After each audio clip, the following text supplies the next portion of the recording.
Hola, pues en primer lugar quiero agradecer desde luego pues a Latin Juris y de manera particularísima pues desde luego a Damián por esta invitación, por poder compartir. Veo a compañeros que los he visto varias veces en el litigio, compañeros judiciales, estoy viendo un crisol variado. Quisiera pedirle a los compañeros que nos acompañan y que pueden hacerlo, si podrían encender sus cámaras para tener un contacto más cercano fueran tan amables. Entiendo que algunos no podrán porque están saliendo de su trabajo y llegando a un lugar concreto, pero quienes pueden hacerlo sepan que lo agradezco un montón. Pues bueno, me encuentro con varios amigos de varias partes del país, así que para mí un gustazo poder reencontrarnos, así sea de esta manera virtual, y poder conversar algunos temas importantes sobre esta acción especialísima que es la acción de lesividad. Bueno, ya entrando un poco en materia, hay que tener en cuenta una cosa. Para entender, y ojo, para entender la acción de lesividad es vital entender el sistema de validez de los actos administrativos. Es decir, la acción de lesividad aparece como un complemento dentro de esta estructura del sistema de validez de actos administrativos. Entonces, el acto administrativo como tal, ustedes saben, pues tiene una serie de características, tiene elementos trascendentales, y estos elementos pueden, pues, una vez que están vulnerados, una vez que han sido infringidos, que han sido golpeados, pueden tener consecuencias en todo un sistema de nulidad o de validez. Esto se controla en varias vertientes. Por ejemplo, se puede controlar dentro del contexto del recurso administrativo, o también se puede controlar por medio de la vía judicial. Existe una primera gran diferencia entre el control administrativo y el control jurisdiccional. El control administrativo, por regla general, es un control más amplio. ¿Y por qué el control administrativo es un control más amplio? Miren, básicamente es porque el contenido de los actos administrativos, además de tener unas características o requisitos de validez, también determina una lectura del interés público. Y es por esa lectura del interés público que las administraciones toman una decisión u otra. Entonces, si yo someto ese acto administrativo al control de la administración pública, entonces, al momento en que la administración pública, por medio de un recurso de apelación, por medio de un recurso de revisión, por medio de una autotutela, decide revisar el acto administrativo, no solamente verificará su validez legal, sino que también verificará si el acto como tal responde al interés público. ¿Y por qué estoy hablando del interés público? Por la cantidad de competencias discrecionales que existen en el ordenamiento. ¿Cuál es la diferencia entre una competencia arreglada y una competencia discrecional? Ya lo sabemos, pero vale recordarlo. La competencia arreglada es una competencia en la que solo existe una única consecuencia. Es decir, ante un presupuesto de hecho, la administración pública solamente puede realizar una consecuencia, solamente puede realizar un acto. Pero todas las leyes y reglamentos que otorgan atribuciones a los órganos de la administración pública no solamente contienen competencias de carácter reglado, contienen en su gran mayoría una serie de mixes entre elementos reglados y elementos discrecionales. ¿Y en qué se basa la discrecionalidad? La discrecionalidad implica opciones. Es decir, si yo tengo por ejemplo, la clásica, yo tengo en el precepto legal la palabra podrá. La administración ante tal antecedente, de hecho, podrá realizar algo. Entonces, si tengo la palabra podrá, pues tengo la opción de hacerlo o de no hacerlo. Y esa decisión, entre tomar una decisión o no tomarla, implica una lectura del interés público. Es decir, esa toma de decisiones entre una alternativa u otra es una lectura del interés público. Y esa lectura del interés público la puede hacer la administración porque la administración pública tiene toda una estructura que le permite tomar datos suficientes para poder saber si es que esa decisión es acorde o no a las necesidades ciudadanas. ¿Sí ven? Entonces, partimos de una cuestión de hecho súper importante. El sistema de nulidad de el sistema de validez de los actos administrativos contempla una posibilidad de que sean revisados administrativamente y que sean revisados judicialmente. Una primera gran diferencia es que la revisión administrativa es más amplia. ¿Por qué? Porque la revisión administrativa permite no solamente revisar que el acto sea legal, sino que el acto se acorde al interés público. Ese detalle del interés público no lo podemos hacer los jueces. ¿Por qué? Porque los jueces no tenemos un aparato burocrático que nos permita conocer la verdad material. A diferencia de las administraciones públicas que tienen toda una estructura burocrática que le permiten acercarse a la verdad de lo que pasa en el rubro de la salud, en el rubro de los seguros, en el rubro del ambiente o en el que fuere, o en el del urbanismo, los jueces no tenemos esto. Los jueces nos alimentamos de hechos a través de un filtro muy, muy fino, que es el sistema probatorio establecido en las leyes procesales. Por eso el control que hacemos nosotros los jueces es un control más limitado. Es un control esencialmente de legalidad. Es un control básicamente sobre la validez del acto.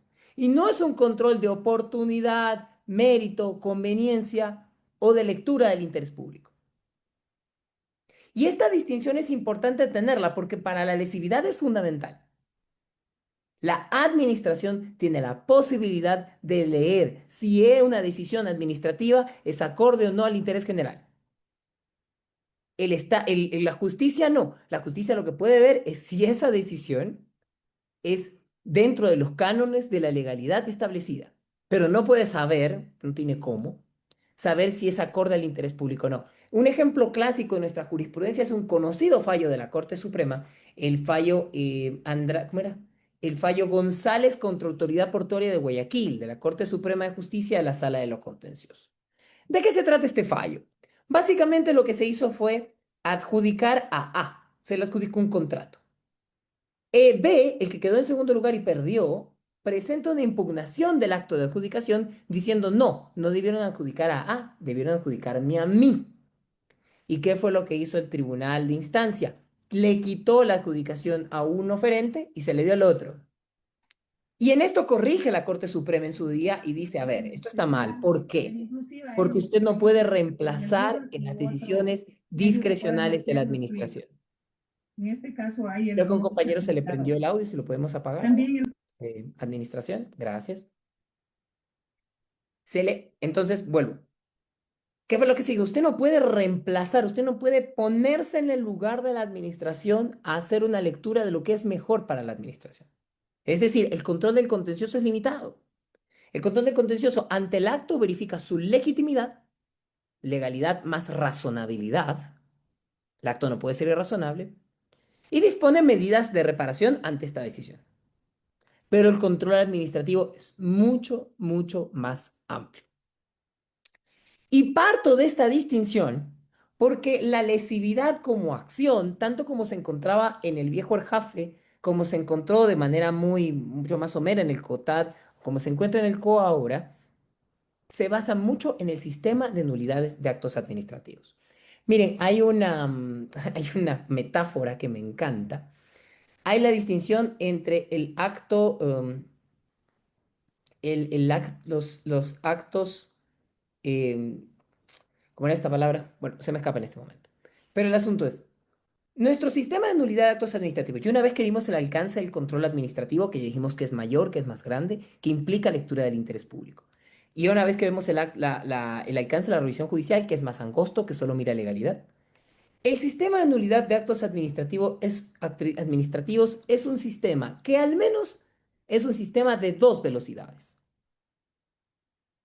¿A qué nos referimos con dos velocidades? Históricamente ha existido la discusión, perdón, el detalle en nuestra jurisprudencia de una distinción de un sistema de nulidad de actos administrativos, de un sistema de validez de actos administrativos, perdón, que contempla a los actos ilegales y a los actos nulos. Bajo la discusión jurisprudencial que el acto nulo tiene defectos retroactivos y el acto ilegal es todo lo demás que no sea nulo y que por lo tanto tiene efectos hacia futuro si se declara esta ilegalidad. Y esto ustedes pueden ver en la jurisprudencia histórica de la Sala de lo Contencioso Administrativo. Pero esto se impone algunas diferencias. Si nosotros vamos al sistema que nos estableció en su día el ERJAFE, que establece actualmente el COA, también es un sistema de dos velocidades. Y este sistema de dos velocidades consiste en que existen actos con vicios de nulidad y existen actos con vicios de anulabilidad. Esto trata de ser un reflejo de lo que en el derecho civil, como en la teoría de la validez de actos y contratos, se conoce como la nulidad absoluta y la nulidad relativa. ¿Se acuerdan la diferencia? La nulidad absoluta podía ser alegada por quien sea, no había tiempo para alegarla, etcétera, etcétera. En cambio, la nulidad relativa no podían alegarlas quienes la provocaron, etcétera, etcétera. Y admitía lo más importante, reparación, admitía convalidación. Entonces, en la distinción que presenta el COA en su sistema de validez de actos es que existen actos legítimos, existen actos con vicios convalidables, que tienen nulidades, anulabilidades, y existen actos nulos. Tanto la teoría del derecho procesal como la teoría relacionada con el procedimiento administrativo reconocen que no todos los actos pueden ser castigados con la nulidad. Del mismo modo que no toda infracción del ordenamiento puede ser castigada con una nulidad conforme las reglas civiles. Pero en esto no se confunda. El Código Civil dice, será objeto ilícito todo lo contrario al derecho público ecuatoriano. Sí, pero esta es una posición súper angosta de la época concreta de la expedición del Código Civil. Pero actualmente debemos entender muy claramente cuando estamos ante un vicio, ante un acto que tenga un vicio, que puede ser reparable o no. ¿Y todo esto se basa en qué? Se basa en el principio de conservación de los actos administrativos. La administración pública al tomar decisiones es como si hiciera una pared de ladrillo, ¿no? Un ladrillo pone otro ladrillo, pongo otro ladrillo, etc. Es decir, un ladrillo es base de los demás. De este modo las administraciones actúan. Cada decisión que toma termina siendo fundamento de las siguientes decisiones. Entonces, ¿qué pasa si yo tengo ladrillos hasta acá y quiero sacar un ladrillo de abajo? Lo que me va a pasar es que la estructura se va a vencer. Bajo esta idea de que los actos administrativos anteriores soportan o dan fundamento a los que vienen, se explican un montón de cosas. Por ejemplo, se explica que la impugnación en la acción subjetiva, que la vieron con Estefanía ayer, me contaban, y también con el doctor Ortega, se explica que el lapso sea tan corto. ¿Por qué es tan cortito 90 días y la acción de protección se puede poner cuando sea? Es cortito porque se sostiene en la idea de que yo no puedo estar con o sea, tener a la administración pública con la eterna expectativa de que los actos se revisen. Entonces, para evitar eso, pongo un lapso corto de impugnación. Pero adicionalmente, como se explica, el hecho de que yo tenga plazos cortos de impugnación de los actos administrativos, el hecho de que un acto administrativo es su fundamento de los que vienen, también explica que el sistema de nulidades privilegia su conservación. El sistema de nulidades privilegia su conservación. Porque privilegia su conservación, existen dos cosas. Primero, si el acto administrativo contiene varias disposiciones, varias disposiciones, varias órdenes, y una de esta orden está afectada con algún vicio, el resto de las órdenes se mantienen intactas. Principio de conservación. Conservo lo que puede servir del acto. Y la segunda cosa que explica, además, o la tercera, mejor dicho, es que el sistema de validez establece como principio de taxatividad que los actos sean nulos por causales expresas de la ley y excepcionales. Es decir, tanto el Código Orgánico Administrativo ha establecido un grupo de causales específicas por las que el acto es nulo. Y fuera de estas, el acto podrá tener vicios de ilegalidad, podrá ser reparable, podrá ser convalidable, pero no es nulo. Es decir, existe el principio de taxatividad en la nulidad de los actos administrativos. Razón por la cual nosotros vemos que existen una serie de números clausus en el COA que establecen cuando el acto es castigado con nulidad. Y del mismo modo existen en el resto de otras normas específicas, normas de salud, normas de migración, en normas las que fuere, espacios en los que se castiga con nulidad ciertas infracciones específicas. De tal suerte que la nulidad es taxativa y adicionalmente la nulidad también tiene que ver con una cuestión de proporcionalidad. ¿Por qué? Porque, por ejemplo, si ustedes ven esta disposición, me parece que es, déjenme, la busco exactamente, es, es la de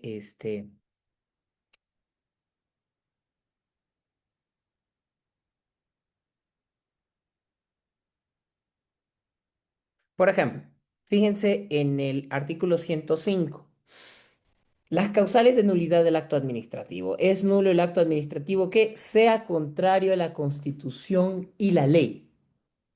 Pareciera con esta causal de nulidad que estoy abriendo una brecha gigante para que toda infracción, por más grande o pequeña que vaya contra el sistema legal, sea causal de nulidad. Pero esta disposición ya ha sido llenada, ya ha sido interpretada por la Sala de lo Contencioso Administrativo. Es decir, en efecto, la nulidad, una contrariedad con la nulidad puede ser ilegal en la medida en la que tenga una proporción grave. Porque si no, todo sería nulo. Y si todo fuera nulo, yo tendría este problema de la pared de ladrillos que le comento. Tendría que desaparecer un acto que es base de la pared y por lo tanto la pared se vencería. Entonces, la nulidad en términos generales es establecida de manera específica en nuestro ordenamiento. En el caso concreto, pues el COA tiene del artículo 105 una serie de causales de nulidad. Y es más, el 105 en su inciso final, luego de los numerales, dice, el acto administrativo nulo no es convalidable. Cualquier otra infracción del ordenamiento en que se incurra en un acto administrativo es subsanable. Es decir, por excepción el acto no se puede conservar, por excepción el acto no se puede reparar, por regla general el acto debe ser reparable. ¿Por qué? Por la necesidad de que los actos administrativos en la medida de lo posible se conserven, en la medida de lo posible duren en el tiempo, de tal suerte que la regla es que se pueda reparar el acto administrativo, se pueda convalidar, se pueda subsanar. La excepción es que no.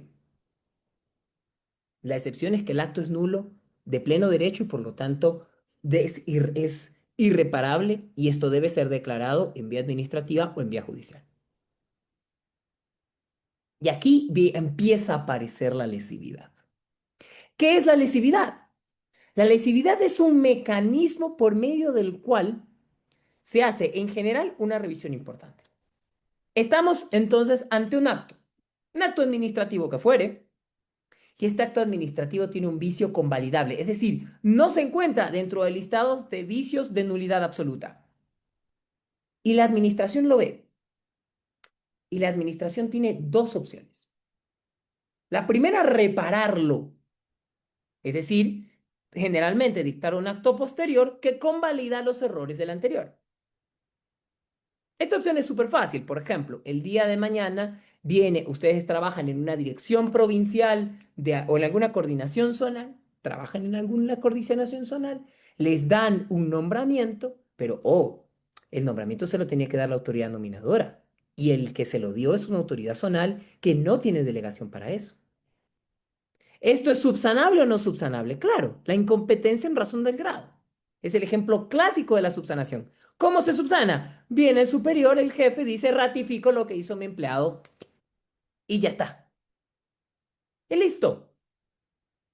Entonces, cuando la administración pública se encuentra con el acto con vicios menores, es decir, lo que llaman el acto con vicios menores, no vicios de nulidad, tiene dos opciones.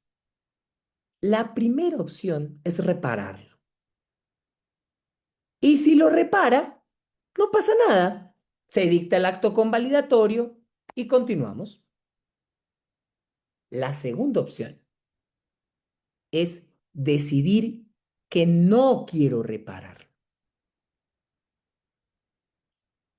Entonces ahí la administración hace una lectura del interés público y decide, ¿saben qué? Ese error, el acto se queda con ese error. ¿De cara a qué? De cara a no convalidarlo, a no dejarlo vivo, sino a anularlo. Vuelvo con el ejemplo. Tengo un acto convalidable, con vicios que pueden repararse y la administración decide no hacerlo. ¿Por qué? Porque por la lectura del interés público considera que no es apropiado. ¿Qué resulta? Que pongo el mismo ejemplo del nombramiento. Se le otorga el nombramiento a una persona, una autoridad sin competencia en razón del grado. Él no es el competente, pero bien podría venir el jefe y ratificar lo que hizo. Pero el jefe mira y dice, mira, la verdad es que a mí no me convence que esta persona tenga nombramiento. El interés público nos diría, o hacer una lectura en general técnica, de que esta persona no debería tener el nombramiento. Razón por la cual decido no reparar el acto. ¿Esta opción la puede tomar la administración? Sí, pero tiene una limitante. ¿Cuál es esa limitante? Si yo estoy entre la discrecionalidad de reparar o no reparar un acto, si ese acto le ha otorgado derechos a un administrado, la administración puede decidir no repararlo, pero no puede anularlo por sí misma. Es decir, en esa dicotomía entre reparar o no reparar el acto con un vicio menor, con un vicio anulable, la administración decide no repararlo. Pero si ese acto que decide no reparar ya otorga derechos a una persona, como el caso que les estoy mencionando, ya tengo un nombramiento que me da un trabajo, en ese punto, entonces la administración no puede hacerlo por sí misma. ¿Por qué? Por respetar los derechos subjetivos de la persona que ya recibió un beneficio de ese acto, por respeto a otro principio, al principio de confianza legítima en la administración. Entonces, por confianza legítima en la administración, si la administración decide no reparar el acto convalidable, pues bueno, tendrá que hacer una lectura del interés público, ya les dije toda la amplitud que tiene el procedimiento administrativo, una lectura del interés público para decir este acto es lesivo al interés general. ¿De dónde puede venir esa lectura del interés público? Es una lectura que puede tener un carácter jurídico, pero sí un carácter técnico. Puede tener un carácter técnico, puede estar alimentada de una técnica en talento humano, técnica en salud ambiental, técnica en lo que quieren. Puede tener una base técnica. Y esa base técnica me concluye que yo no puedo convalidar este acto porque es lesivo al interés público. Y al ser lesivo al interés público, pues yo dicto o tomo una decisión administrativa indicando que esto es contrario al interés general. Pero como yo no puedo revocarlo por sí mismo, yo no puedo anular ese acto por mí mismo, porque yo como administración estaría un poco en el juego de si te reparo o no te reparo el acto, y no puedo tener al ciudadano que tiene derechos subjetivos que nace de ese acto en ascuas. Nuestra legislación desde siempre, porque esto está incluso en la vieja ley de la jurisdicción contencioso administrativa, ha establecido que en este caso específico, dos requisitos: acto anulable, que no quiero reparar, y que haya concedido derechos a terceros.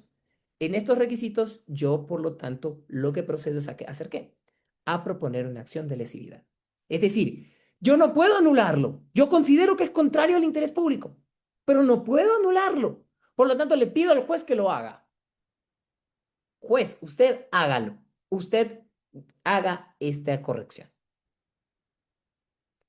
Y después va donde el juez, y el juez en efecto pues sustancia un procedimiento y toma la decisión de si se configuran o no los vicios de anulabilidad y declara la anulabilidad del acto. Ahora la pregunta es, ¿esto es para todo acto que sea, para todo acto que tenga vicios, perdón, para todo acto que genere derechos a los ciudadanos, lo que llaman actos favorables? No, es solo para los actos favorables que tienen vicios anulables, no para el acto favorable que tiene vicios de nulidad. El acto favorable que tiene vicios de nulidad, la administración pública está obligada a declararlo. Esto es así en el Ecuador, Pero no es así en todos los países. Por ejemplo, si ustedes agarran un texto de lesividad de Hutchinson en Argentina, se darán cuenta que en Argentina la lesividad es para todo acto favorable. Entonces, esto es para todo acto favorable. Por lo tanto, no es para un acto que tenga vicios de nulidad. Pero en el contexto nacional, la interpretación que ha tenido nuestra legislación y nuestra jurisprudencia es que la nulidad de pleno derecho no puede subsistir. Por lo tanto, es obligatorio que sea declarado por autoridad administrativa o autoridad jurisdiccional. Entonces, si estamos ante un acto nulo, por más que genere derechos a terceros, puede declararse su nulidad sin necesidad de que el juez lo haga, lo puede hacer la administración. Es más, el propio, en cualquier momento me pregunta Weimar Zambrano Entriago, me pregunta en cualquier momento, Weimar, ahí hay dos detalles. Primero, hay una corriente interpretativa que dice que la autotutela solo se puede realizar en el lapso de 5 años porque, por ejemplo, el recurso extraordinario de revisión, que es el que revisa actos firmes, se puede hacer en 5 años. Esta es una corriente. Otra corriente va en el sentido de que la juridicidad de los actos es algo inherente a la administración. Por lo tanto, la administración siempre podría corregirlo. Y de hecho, la jurisprudencia de la sala, que no se ha pronunciado no se ha pronunciado de manera, en un holding, en un ratio decidente, esto se ha pronunciado como obiter, se inclina más por la teoría de la revisabilidad sin límite de tiempo. Dice Stanley, lo mismo sería aplicarse en el caso de haberse otorgado un nombramiento de una persona que no ha sido ganador de concurso de méritos y público. Qué buena pregunta. Por favor, si Stanley puede prender la cámara solo para felicitarlo por su buena pregunta. Mi estimado doctor, buenas tardes, buenas Bien, noches. Stanley, Sí, muchísimas gracias por su pregunta. Le comento un poco el detalle. Es buena la pregunta que realiza Stanley. Les explico por qué. A ver, construyamos. Un acto administrativo, perfecto, de nombramiento. Nombramos a alguien, pero ese alguien ha sido nombrado sin concurso de méritos y oposición. Pregunta, ¿ustedes creen que ese concurso, o sea, la falta del concurso de mérito se daría con alguna de las causales de nulidad establecidas en el artículo 105 del COA? ¿Qué opinan ustedes? ¿Podría alguna de esas causales de nulidad adaptarse a esta omisión?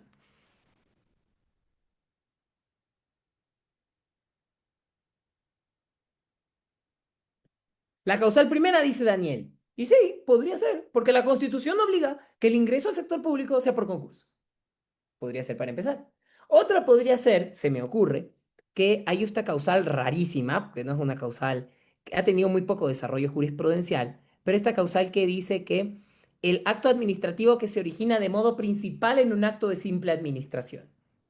Yo la conversaba alguna vez con el profesor Juan Pablo Aguilar, y de hecho cuando recién dictaron el juego hace muchos años, y él decía, esta es la causal para decir no hubo debido proceso. También podría adaptarse esa. Yo sí creo que tiene una causal de nulidad y una causal grave, tan grave que la Corte Constitucional en su jurisprudencia ha establecido que la Corte Constitucional en su jurisprudencia ha establecido, sí, sí, justamente voy a eso, Isabel, pero es un ratito, ya voy a ese de ahí. Justamente ha establecido la Corte Constitucional en su jurisprudencia que es tan importante el concurso que yo no puedo por nombramiento, contratos ocasionales sucesivos, otorgar el nombramiento, sino que debo por último dar, como dice la regla del 58 me parece, que es otorgar un nombramiento provisional hasta que se haga el concurso. Pero ahí viene un detalle importante que ha sido reiterado por la Corte Constitucional en algunas de sus sentencias. Este, por ejemplo, esto les quiero mostrar acá, si me permiten un momento.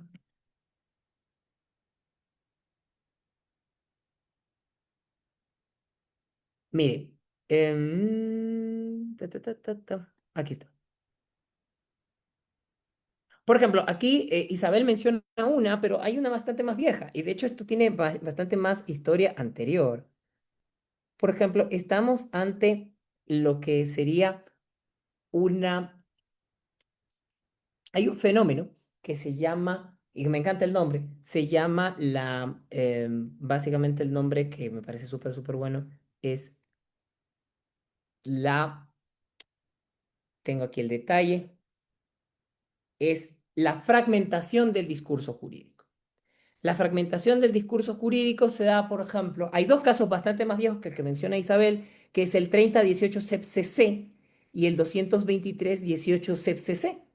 En ambos se estableció, pese a que estamos ante una norma, ante una causal de nulidad, que es el no nombramiento, la Corte Constitucional ha interpretado que esto debería ser por lesividad.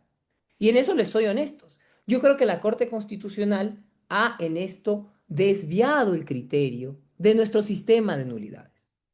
Porque nuestro sistema de nulidades se basa en que el acto nulo siempre puede ser revisado por la administración para tratar de recuperar la juridicidad en la administración. En cambio, aquí la Corte, en estos casos, lo que ha dicho es, a ver, si estamos ante un otorgamiento de nombramiento sin concurso público para no dejar a la persona sin trabajo, entonces no lo puedes revisar por ti mismo, sino que se tiene que realizar por medio de autoridad judicial. Y esto es un desvío de lo que históricamente se conoce en el contexto de lesividad. Que ojo, no es una cosa nueva. Aquí están los dos casos fallos que ustedes pueden revisar, 3018 CEP-CC y 22318 CEP-CC. Y esto es un desvío, ¿por qué? Justamente por el restablecimiento de la juridicidad y además existe en nuestro ordenamiento fórmulas relativas para hacer cosas parecidas. Es decir, el propio LOCEP establece que si yo encuentro que existe un vicio en el nombramiento de alguien, puedo instaurar ante la Contraloría General del Estado un procedimiento, o ante el Ministerio de Trabajo, no recuerdo bien la norma, y establecer una remoción. No es destitución, no lo castigo, pero remuevo al funcionario que ha llegado al cargo sin los requisitos para ello. Pero la Corte Constitucional se ha lanzado por esta otra postura. Yo les recomiendo y les voy a mandar vía ustedes, vía Latin Juris, les voy a mandar un texto, una jurisprudencia, una sentencia que hace lo que casi no se hace mucho en el país, que es un diálogo de tribunales. Hay una sentencia muy buena de la Sala Contencioso Administrativa, que es ponencia de mi colega, el juez Iván Larco, es esta sentencia de aquí, que es la 2017-0165, se las voy a mandar para que ustedes la revisen, en la que analiza por qué esta posición de la Corte es equivocada. Básicamente lo que dice es, la Corte se equivoca en esto, pero igual tengo que acatarla porque yo soy un tribunal que tiene que acatar la jurisprudencia de la Corte Constitucional. Para buena suerte, este ha sido el único de los casos en el que hemos topado este tema de lesividad concreto en la Corte fuera de la teoría normal. Pero en la teoría normal, la ley de siempre, la ley anterior y la ley actual exigen que exista la revocatoria de actos favorables siempre que estos tengan vicios convalidables. Y esto lo dice el artículo 115 del propio COA. Con la finalidad de proponer la acción de lesividad ante el contencioso, las máximas autoridades de las respectivas administraciones públicas previamente deberán, de oficio a petición de parte, declarar lesivos para el interés público los actos administrativos que generan derechos para la persona a la que el acto administrativo provoque efectos individuales de manera directa, que sean legítimos o que contengan vicios convalidables. Es decir, no el que sea ilegítimo, no el que contenga vicios inconvalidables, que no se puedan reparar. Los vicios que no se pueden reparar se pueden revisar directamente por potestad revisora de la administración. Y esta es la regla general de siempre. Lo que sí añadió el COA, y esto sí es súper interesante, es que fíjense, añade los actos legítimos. ¿A qué se refiere esto? Se refiere que la lesividad también sirve para la revisión de oportunidad, mérito y conveniencia. Si yo tengo un acto válido, pero me quiero tirar para atrás, no es nulo, no es anulable, no tiene ningún vicio. Pero yo como administración pública pienso que el acto no le conviene el interés público. Antes con el ERJAFE, yo podía, hay una frase de, me parece que es de Maurice Oriou o de Léon Duguy, de estos clásicos administrativistas franceses, que decía que la administración siempre puede indemnizar. Puede revocar cualquier acto siempre y cuando indemnice. Es decir, revócame lo que tú quieras siempre que me pagues. Y bajo esta lógica se basa, por ejemplo, el hoy he declarado inconstitucional decreto 813. Porque el decreto 813, ¿qué era? Te doy nombramiento y te lo quito porque me arrepentí, porque no había nada técnico atrás. me arrepentí, te lo quito y te pago. Y quedamos en tablas. Pero esta visión que tenía el ERJAF, es decir, el acto, se puede hacer revisión de oportunidad, mérito, conveniencia simplemente indemnizando. Esto ya no lo tiene el COA, o por lo menos no lo tiene expresamente. Lo que tiene es que la lesividad se tiene que ejecutar para actos legítimos, actos válidos que no tienen mancha, pero que yo quiero revocar por mi propia lectura. Pero este caso es bastante menos común. Es bastante más común que las lesividades se revisen. ¿Por qué? Se revisen porque existe un vicio anulable que yo no puedo anular por mí mismo, declaro la lesividad previa del acto y luego voy a juicio. Entonces, esto nos implica que el proceso de lesividad tiene dos fases. Una fase administrativa en la que la persona tiene el derecho de defenderse y a decir por qué no es lesivo al interés público su acto. ¿Que termina con qué? Termina con la administración diciendo, bueno, la verdad es que tanto daño no nos hace y se cierra el asunto. ¿O termina con qué? Termina con la declaratoria de lesividad del acto. Y con esa declaratoria de lesividad del acto, este documento, esta resolución, es mi habilitante para proponer la acción de lesividad judicial. Y esta acción de lesividad judicial, ahí le pongo en la mesa al juez. Mire, yo considero que este acto es anulable por estas características. Considero además que este acto es contrario al interés público por esto. Por favor, juez, usted declare la anulabilidad del acto. Y el juez revisa y llega a la conclusión de que el acto es nulo o es válido. Pero ojo, esta es la regla general que establece el COA. Existen reglas especiales sobre lesividad, como por ejemplo, la regla contenida en el artículo, y ya les digo la disposición concreta, en la Ley de Movilidad Humana. El artículo 777A y 77B, perdón, hablan sobre la lesividad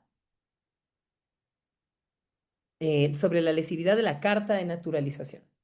Sí, yo me considero ecuatoriano y a considerarme ecuatoriano estoy sometido a un procedimiento, pero el 81, reformado en el 2023, por ejemplo, menciona que sin perjuicio de la sanción penal correspondiente y previa acción de lesividad, la autoridad de movilidad humana declarará la nula la naturalización de una persona. Si se dan cuenta, esta es una excepción a la regla general. El artículo 81 de la actual Ley Orgánica de Movilidad Humana exige lesividad para cualquier carta de naturalización, sea que esta carta de naturalización tenga un vicio de nulidad o de anulabilidad, pero por expresa disposición de la ley. Es decir, la regla general que establece el COA es que yo solamente voy a la acción de lesividad cuando tengo un acto convalidable que no quiero convalidar. O cuando tengo un acto que quiero revocar porque ya no lo quiero, no porque sea ilegítimo, sino porque es legítimo.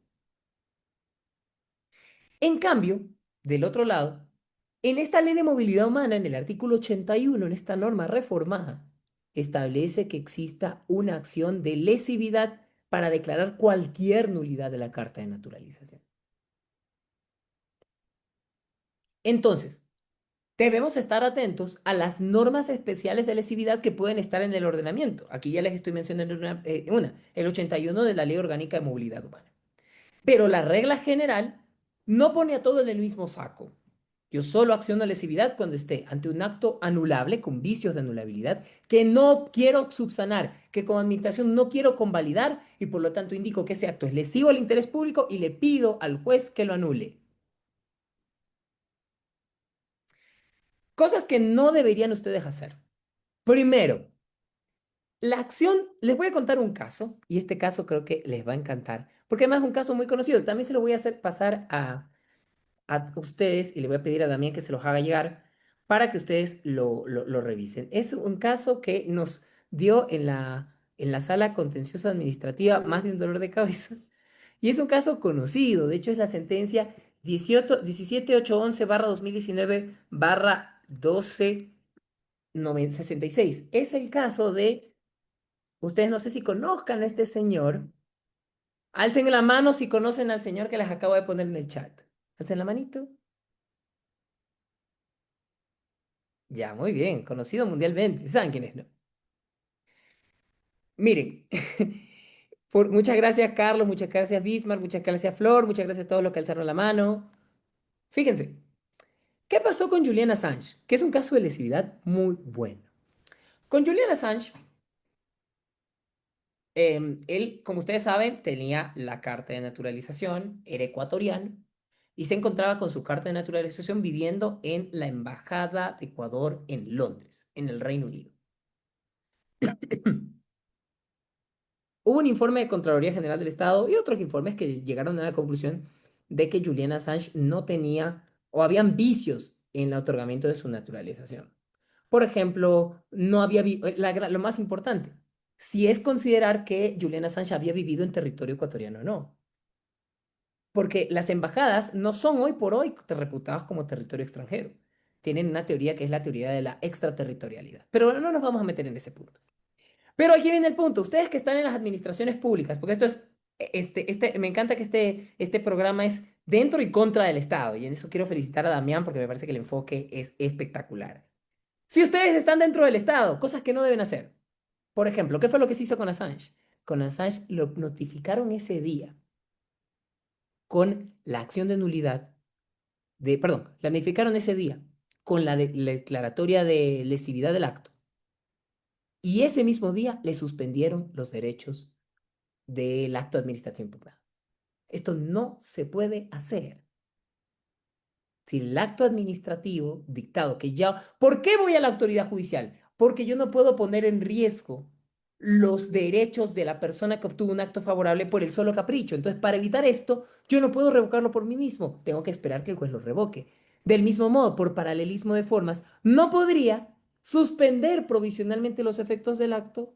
¿Para qué? Para poder impugnar judicialmente. Eso no lo puede disponer la autoridad administrativa. Entonces, esto fue un primer gran error que se cometió con el famoso Assange. Un segundo gran error que se cometió con Assange, a mi criterio, cosas que les recomiendo que no hagan, es que no se hizo un procedimiento administrativo previo. Es decir, un procedimiento en el que él pueda alegar por qué consideraba que el acto dictado no era lesivo. Y en esto existe una posición jurisprudencial de la Corte Constitucional. Me parece que es el fallo eh, es el fallo 335 de una sentencia de la Corte Constitucional 335-13-EP, que también se las voy a hacer llegar, pero un poco el texto está en el chat. ¿Qué es lo que dice el texto? Que les vamos a otorgar garantías mínimas a los naturalizados en estos contextos. ¿Qué dice? La revocatoria de la nacionalidad debe producirse por procedimientos individualizados, se encuentra en el chat en este momento. La falta de notificación del inicio del procedimiento y la ausencia de mecanismos para oponerse a la resolución hacen que la privación de la nacionalidad sea arbitraria. Entonces, esta regla jurisprudencial establecida por la Corte Constitucional, ¿qué dice? Yo tengo que en un procedimiento de lesividad darle el debido defensa, no solamente en la fase judicial, en la fase administrativa también. Una tercera cosa que les recomiendo no hagan. Básicamente, si ustedes son la administración pública, ustedes sean muy claros en el acto administrativo que declara la lesividad del acto, por qué es lesivo y cuáles son los vicios de anulabilidad que tiene. Las sentencias, el auto básicamente dice que no hay, que es el contrario a los informes de Contraloría y no dice nada más. Y eso no está bien motivado. Entonces, hay que ser detallado en los actos, en la anulabilidad y en esto. Les cuento un poco qué pasó con el caso de Assange. Con el caso de Assange, al final, el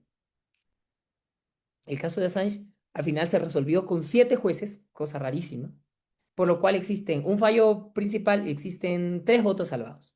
Entonces los invito a leer los votos salvados. Hay un voto salvado mío, hay un voto salvado de la jueza Hipatia Ortiz, que también tiene mucha de riqueza para que ustedes se empapen de este punto. Hay una pregunta que hace eh, Ekel, que no sé si lo estoy diciendo mal. Bien, nuestro compañero Ekel Fienco dice, ¿Podría explicar el plazo de caducidad 3 años que establece el COA en el artículo 116 para declarar lesividad? Muchísimas gracias por la pregunta. Fijémonos en lo que dice el artículo 116.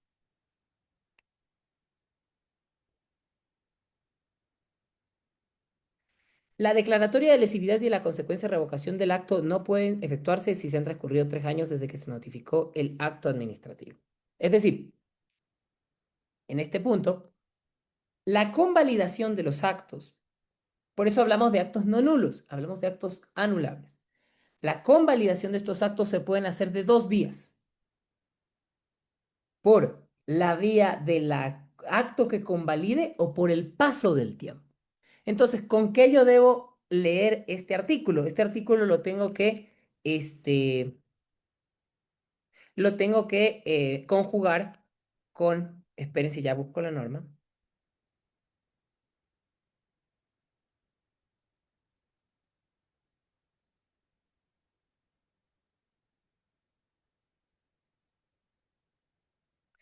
Con el artículo 110 en adelante del código, porque el artículo 110 en adelante establece dos detalles para el procedimiento de convalidación e impugnación. Esto está por aquí. Hay dos tipos de convalidaciones. La convalidación por un acto convalidatorio, que se encuentra en el artículo 113, por ejemplo, y la convalidación por preclusión, es decir, por el paso del tiempo. Y uno de esos pasos del tiempo es el artículo 116 que ustedes mencionan. Es decir, el acto anulable, es decir, el acto que tiene vicios subsanables, existe un espacio de 3 años para que pueda ser no subsanado y por lo tanto sujeto de una revocación. Ese lapso de 3 años sería el lapso que me impediría desde la notificación del acto concreto realizar lo correspondiente. Perdón, un segundo, por favor. Dice, la declaratoria de lesividad, por lo tanto, y la consecuente revocación del acto no pueden efectuarse si han transcurrido 3 años desde que se notificó el acto administrativo que estoy revisando. Entonces, el plan sería el siguiente. Yo tengo un acto administrativo que tiene vicios convalidables y yo tengo 3 años para decidir no subsanarlo. Y podría subsanarse por preclusión, como establece en efecto el artículo 114 del mismo cuerpo legal. Finalmente, hay una pregunta súper importante que la Corte Nacional no ha tenido un pronunciamiento así tan certero. Hay alguno por ahí, yo podría proponer una acción de lesividad por un acto convalidable, pero luego me doy cuenta que el acto es nulo y la administración podría declarar su nulidad. Esta es una pregunta que no se ha resuelto en nuestra jurisprudencia. Básicamente hay dos posiciones. La primera posición, muy relacionada con el principio de congruencia, es si tú me pediste anulabilidad, solo te doy anulabilidad y chao. Pero hay otra posición que está un poco más relacionada con el artículo 313 del COGEP, que habla del control de legalidad.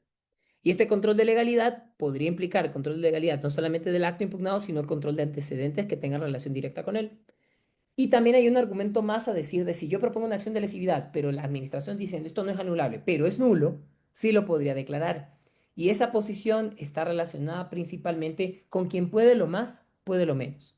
Si yo puedo algo tan específico como la nulabilidad, puedo algo más general como la nulidad. Pero eso es un tema que no se ha dilucidado en nuestra jurisprudencia y que no se los recomiendo, porque al final de cuentas, si ustedes están en la administración pública, perderán mucho tiempo. Ahora, si ustedes están fuera de la administración pública, el argumento que ustedes podrían utilizar ante esto es, si usted encontró en este tribunal contencioso una nulidad, no puede declarar la anulabilidad. Una anulabilidad, no encontró la anulabilidad y encontró nulidad, no puede declararla porque eso no es parte de la pretensión. Esa podría ser otro argumento. Básicamente, entonces, esta es como que la naturaleza del procedimiento de lesividad. Entiendan que esto está íntimamente ligado con el principio o con el principio de convalidación de los actos que ya acabamos de revisar y también con el sistema de nulidad. Es decir, dentro de todo el sistema de nulidad, la lesividad solo ocurre en dos supuestos. Primer supuesto, en el que el acto tenga vicios convalidables que la administración no quiere convalidar y que además genere derechos al ciudadano. Y el segundo supuesto es que el acto sea legítimo, sea válido, no tenga ninguna mancha, pero que yo quiero revocarlo por oportunidad, mérito o conveniencia. Estos son los dos detalles Dejo el espacio pequeño que tenemos. Entiendo que viene otro profesor. Si quisieran hacer alguna pregunta, dejo este pequeño espacio, aunque ya he contestado algunas. Muy bien, estimado doctor, muchísimas gracias por su participación. Voy a dar lectura a una pregunta que tenemos por acá de Daniel Brito, que nos dice: cuando el acto administrativo que se pretende anular ha sido expedido por un órgano pluripersonal, la competencia para instruir un procedimiento administrativo de lesividad por principio de paralelismo de las formas corresponde al órgano pluripersonal o, de acuerdo con el COA, corresponde a la máxima autoridad administrativa. Es un problema cuando los actos administrativos son dictados por órganos pluripersonales. De hecho, justamente el carácter de pluripersonal se ha restringido para los recursos y de hecho hay una disposición del COA concretamente en este sentido. Yo creo que siguiendo ese paralelismo, debería ser, por lo tanto, no debería ser una autoridad pluripersonal porque tendría que abrir un expediente y todo esto. Y realmente es un problema para quienes hemos trabajado en gobiernos autónomos descentralizados, que una sesión para cada instrucción es sin duda un inconveniente. Entonces, yo creo que serían las máximas autoridades. Ahora, el gran problema es cuando la máxima autoridad es el órgano colegiado. Ahí creo que es el gran problema. O sea, cuando tenemos la estructura que la máxima autoridad es el actor colegiado. Porque interpretar que el presidente o el director de la cabeza del órgano colegiado es per se la máxima autoridad es complicado porque es un primus entre pares. Pero no obstante, lo que ha querido es que sea una instrucción con una autoridad unipersonal, no con una autoridad pluripersonal. Y bueno, ahora, no te preocupes, Damián, yo doy lectura a la siguiente. Dice Cintia, que procede en un acto administrativo que fue emitido por el Ministerio de Educación y es un acuerdo ministerial, contrario al interés público al ser restrictivo de derechos. A ver, la lesividad está enfocada para actos administrativos, no para actos normativos. Si existe un acuerdo ministerial, probablemente sea, no sé el contenido del acto que pregunta nuestra compañera, sea un acto normativo. Si el acto normativo no está en el contexto de la lesividad. ¿Por qué? Porque puede ser restrictivo de derechos, pero acuérdense el requisito. El requisito para la lesividad es que el acto otorgue derechos. Pero para o sea, no ser demasiado abrasivo y quitárselo de un solo tajo, lo que hago es, veo un vicio convalidable, no lo quiero convalidar, voy entonces a la acción de lesividad y que sea el juez que lo anule. Entonces, no creo que a priori con estos datos el caso de Cintia sea adaptable al tema de lesividad. Si hay un acuerdo ministerial, una decisión de carácter normativo contrario a derechos fundamentales, existen algunas posibilidades, una acción objetiva de anulación, la acción de inconstitucionalidad, si esto además fuera contrario a derechos constitucionales, la propia... antes existía el reclamo, es decir, yo como particular podía comparecer a la administración y decir, oiga, anule eso. Ahora no existe nominado, pero siempre existe el derecho de petición de pedirlo. Un proyecto de reforma a la ley de garantías que establece una consulta de norma administrativa. Rarísimo. En el que dice, si una norma infralegal, en un proyecto que está en la Comisión de Garantías Constitucionales de la Asamblea, si una norma infralegal es contraria a la ley o contraria a la Constitución, lo que podría hacerse es solicitar a la administración que la cambie. Si no la cambia, voy a un juez de garantías y que el juez de garantías impulse la consulta a la Corte. Yo creo que esa intención, por más que sea muy buena de los legisladores, puedo decir que es mala la intención. Yo creo que es bastante inviable. Es bastante compleja, peor aún con la distritalización fallida de nuestros jueces constitucionales o algunas cuestiones a ese sentido. Pero muchísimas gracias por la pregunta, que no deja de tener mucho interés. Muchísimas gracias, Cintia. Bien, y para finalizar, vamos a dar la palabra al doctor Stalin Brito, quien ha levantado su mano. Estimado doctor, por favor, lo escuchamos. Gracias, Damián. Mi estimado doctor, una pregunta sencilla que no tiene nada que ver con lesividad.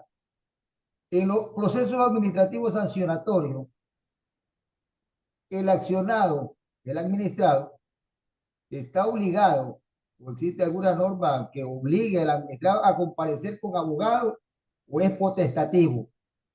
¿Puedo llevarlo o no puedo llevarlo? Muchísimas gracias, Stanley, por esta pregunta. ¿Sabe con quién tuve esta discusión? Con el doctor Manuel Tama. El doctor Manuel Tama, el conocido civilista guayaquileño, tuve la oportunidad de discutir un poco este tema. A ver, dos cosas importantes. Históricamente se ha exigido la comparecencia de un abogado.